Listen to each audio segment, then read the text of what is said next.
And this is where we left in the last video. Hope everything's good from your end and you guys have not encountered any error.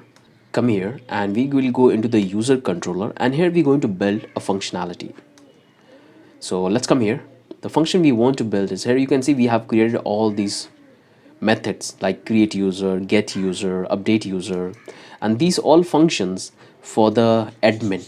So the user cannot call any one of these methods. All of these methods for admin. So if admin wants to delete any user, he can call this delete. If admin wants to update user, he can update. So all these methods are available for the admin. Now we're going to create one more module for the user. So let's come here. We'll call export update me, and this function will allow us the user to update their data.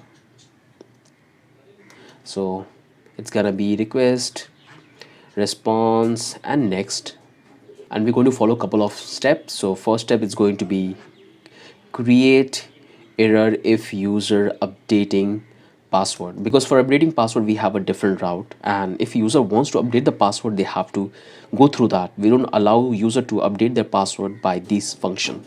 It's only for updating data. The second one we have is the update user data. So first we have to check for this, that whether the user is updating password or not, and that data we have inside this body. We'll look for the password and password confirm. If any one of these field we find in our data in the body, then we want to throw this error message. So we'll say return new.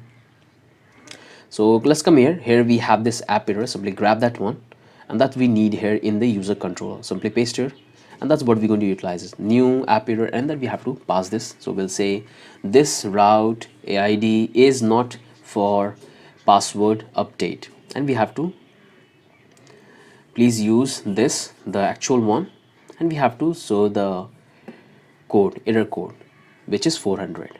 So this is the error. Now looks good. Come here in the update user data, in that we have to send the response. So 200 JSON.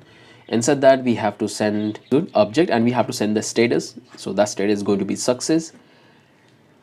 Looks good, and we come here. So that's the response we are sending. Let's go to the user model, and let's close this one, close this user model as well, and come here in the user route, and here we have to copy that, and we have to create a route. So this time we're going to say update me, and this will say user controller, not auth controller, and we'll call this update me. So that looks good, and here we have the router update me. Simply copy that one, come back to the postman, and now we have to close all this existing one, because right now we don't need it. We copy this one, close this, and close this one as well. Click a new one and paste here, and here we're going to call this patch method because we are updating data, and here we're going to call the endpoint. So update me, save it, say it, call update me, and you can see our API is growing. We have so many endpoints. So that looks fine, and here we have to come into the body, then we have to go raw, and here we have to send the JSONs, and here we have to send the authentication. So we can allow the user only login, then they can update. So that's the authentication we have. Now come back in the user. So let's do one thing, simply delete all the user, because a lot of users have a missing data. Some of them have the expiry, some of them they are active. So let's make it fresh, delete the users, and we can start from the fresh. So refresh, no more user we have. Now we have to create a new user. So let's come here and let's provide an email. So this time I call Daulat. The role is not going to be the, so I will provide a normal user. Remove this one and make a request. So here I have created this user, which is a normal user. I got this token back. Come back to the update me, go to the body sections, and here I want to update a data. So first thing is, let's try to update the password. Okay, let's put this field and let's see what message we get. So let's make the password to, let's pass 1234. So this is the password field, and let's add the name because I also want to update the name. So if I do this, Hussein, Now if I try to come here, refresh, you can see I have created this one user and his name is Daulat, but I want to change his name to Hussein. So this is the Hussein. Make a request and this is fail. This route is not for the password update. So our error handler is working and we can easily able to handle the error. So looks fine to me. Come here. So this is the error we are getting from here.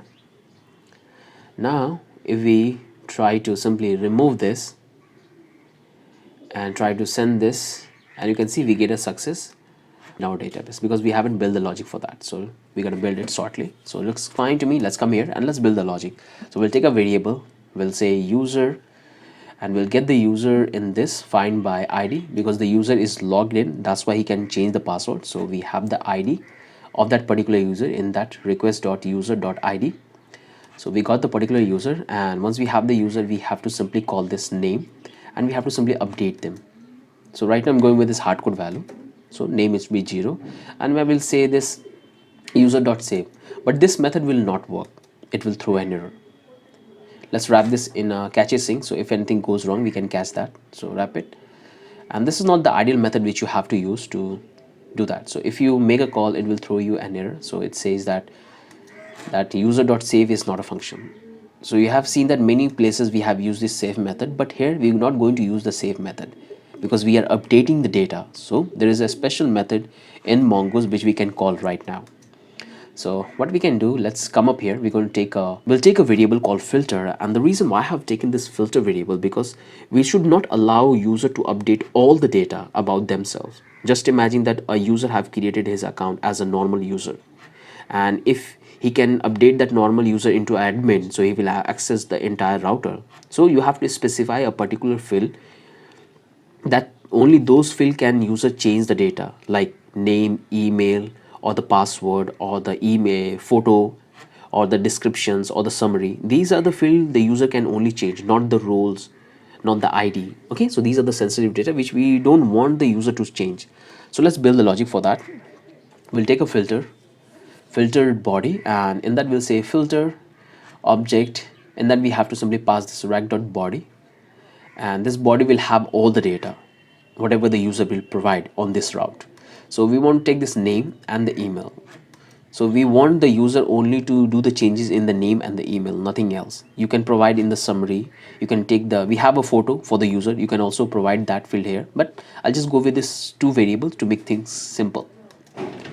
Looks good. Come here, these are the filter body function we have, and here we're going to say update user, and here we're going to call, remove that, await, we'll call this user dot find by id update, find by id and update. We'll get the user with this particular data, and in that we're going to simply pass this filter body, and in that we have to define this new true, and we have to run this validator because we have to still validate the data that the user is the data user is providing, so we have to validate that as well. That looks good, and now we can simply remove this. Once we have that, looks fine to me, and let's come here, and here we're going to call this function filter object. Let's create another function. In that we have to take this object and we're going to deconstruct that, and here we are passing all the fields which we are allowing user. So we are deconstructing that, and here we're going to build the logic. So we'll say new object, an empty array, empty object, sorry, object dot key. In that we're going to take this object dot for each, and we're going to take this element, and in that we're going to say if allow field dot includes element, and we'll take this new object and we're going to simply add that into that new object. We're going to simply update that.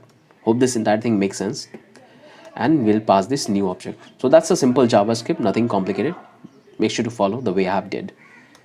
So, and that's, come here, that looks good to me, and here we're going to send that data, and in that we'll pass this user update user. Okay, so this is the data we'll get back, and that's what we are sending here as a response. So it looks good to me, no more issues we have.